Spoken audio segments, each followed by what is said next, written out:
Enfin, 10 ans après le lancement de la 147, Alfa Romeo lui offre une retraite bien méritée avec l'arrivée de sa remplaçante, la Giulietta.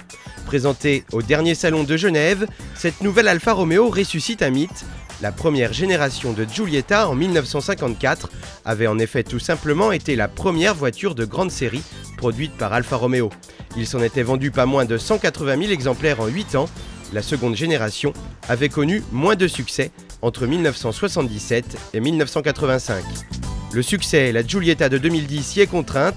Voiture du segment C, l'un des plus importants en Europe, avec par exemple 18% des ventes en France, la Giulietta a pour objectif de réaliser 2% du segment en année pleine dans l'Hexagone, 3500 unités pour 2010.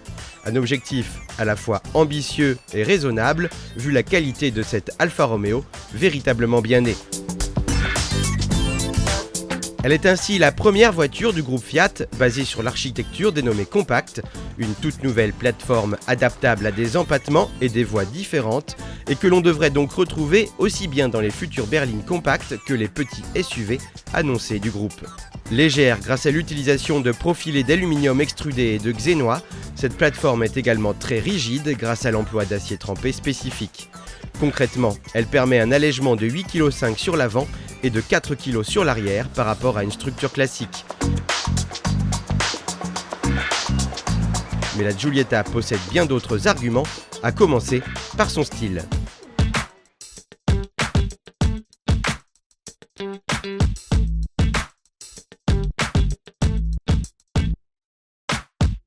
Signée du centro stylé Alfa Romeo, la Giulietta ne peut cacher une inspiration puisée chez sa petite sœur Mito pour la partie avant, entièrement développée autour du trèfle, comme le veut la tradition Alfa Romeo. Mais cette Giulietta possède son propre caractère, avec par exemple des feux avant intégrant des LED pour assurer un éclairage diurne. De profil, la Giulietta fait penser à un petit coupé, avec ses surfaces vitrées réduites et élancées. Les poignées des portes arrière sont cachées, intégrées dans la carrosserie. L'ensemble dégage une impression d'agilité et de solidité.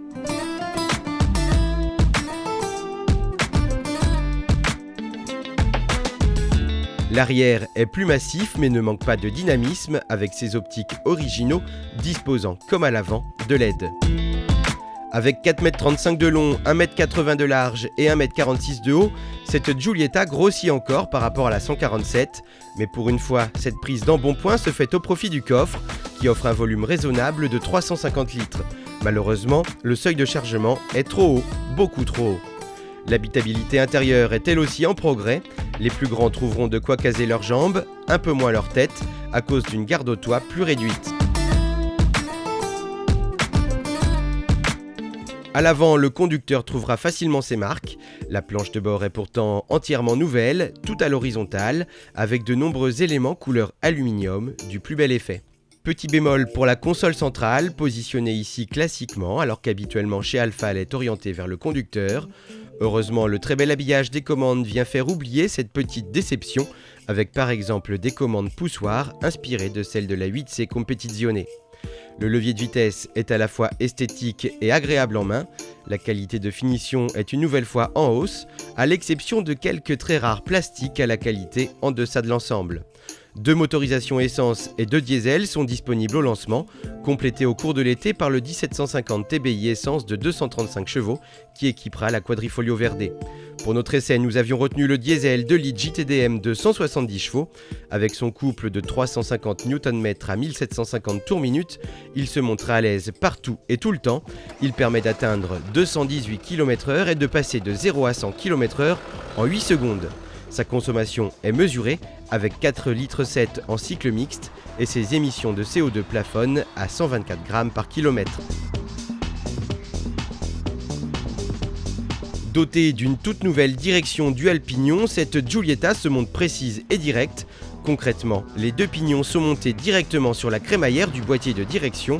Le premier, relié à la colonne, permet cette réponse directe et précise, alors que le second, relié à la commande électrique située dans le compartiment moteur, réduit les risques d'impact avec les passagers en cas d'accident.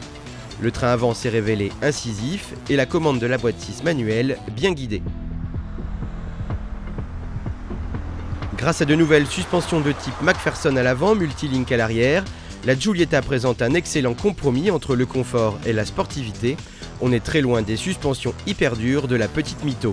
Et si cette Giulietta est typée famille, elle sait également se montrer plus sportive grâce à la présence du DNA de série, une manette qui permet de choisir entre 3 modes, normal, dynamique et tout temps. En passant en mode dynamique, le différentiel électronique Q2 est activé, la cartographie moteur est modifiée, tout comme la sensibilité de la direction assistée, du circuit de freinage et des logiques de comportement du VDC. Nouveauté du DNA, il enclenche également le système pré-fil qui vient renforcer la réponse du freinage en augmentant la pression dans le circuit hydraulique. Confortable, dynamique et sûre, la Giulietta reçoit également de série tous les systèmes de sécurité du moment. Elle vient d'ailleurs d'obtenir 5 étoiles au crash test de l'Euro NCAP ainsi que la meilleure note de sa catégorie. Autant de qualités qui ont un prix, 29 250 € pour notre Giulietta 2 litres JTDM de 170 chevaux en finition distinctive, également équipée de série comme toute la gamme du système Start and Stop qui coupe et redémarre automatiquement le moteur lors de brefs arrêts comme au feu rouge ou dans les bouchons pour plus d'économie et de respect de l'environnement. La gamme Giulietta est disponible à partir de 21 500 € pour la version essence 1,4 litre de 120 chevaux.